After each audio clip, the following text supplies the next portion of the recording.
olunaku lwa leero lwa Bettina and we are all very happy and I'm here she's the reason bannange mwebale mubeererawo nammwe kinyegenyeyo tekikutte n'ogamba nawe otagayo kaponsa nkiwulidde naye ebintu bino is time Bettina ategereze time with discipline mu industry n'obukakamu n'okukkiriza Katonda Joey last time I told you something nti ebintu bino buba budde nga Katonda it's God's timing okitegeera nti ekyo kyonna ky'oba olina okukola kiba mu plan za Katonda and I believe in the right time buli kimu kijja kubaawo kakati maama tubadde tulina okunoonyako oluyimba lwa Siyake oluyimba lwa Liiso olwogerako kyo ebintu ebyo lwaki onzambe bintu ebyo ebiiso twafunye obujulizi n'obukakafu nti gwe walina odduddamu ekinsaha kyobalaba mune tukunoonyezaako tubulire byali bitya saagala kuba muntu wangwe oba munnanfuusi truth to be told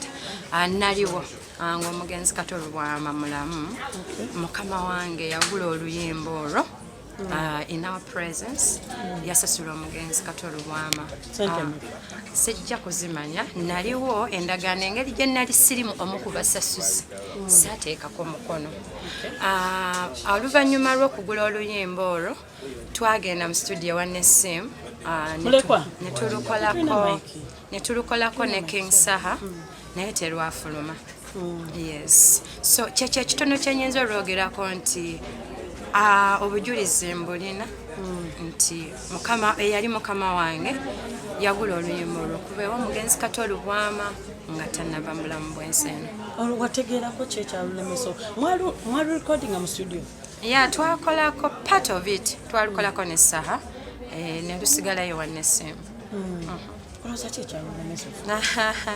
kakati nga bwomanyi Joy bwoba mu record label ng'olina management they work okusinziira ku plans zaabwe nze music eyafulumanga yali ntegeka y'abakama bange teyali yange nga Flona so maybe they had the right time ey'okuta oluyimba and we didn't make it together so tekijjaawo nti rates zisigala under their what their company. Yes. Lily Puzzle, by the way, we talked after that incident. Nemugamba Puzzle laba, just to calm down, ogenda otuule n'abantu abo. Mwogere, kuba nabo bazadde. Puzzle talinaamu. Puzzle talinaamu ki? Puzzle talinaamu nvujjo. Naye yakyogedde. Envujjo tewera. Envujjo tewera. Motoka yaffe eri ku looni. Kitegeera Puzzle sikubye naye nga byebyo ebiri. Just akakkane agenda ayogere ne bekikwatako.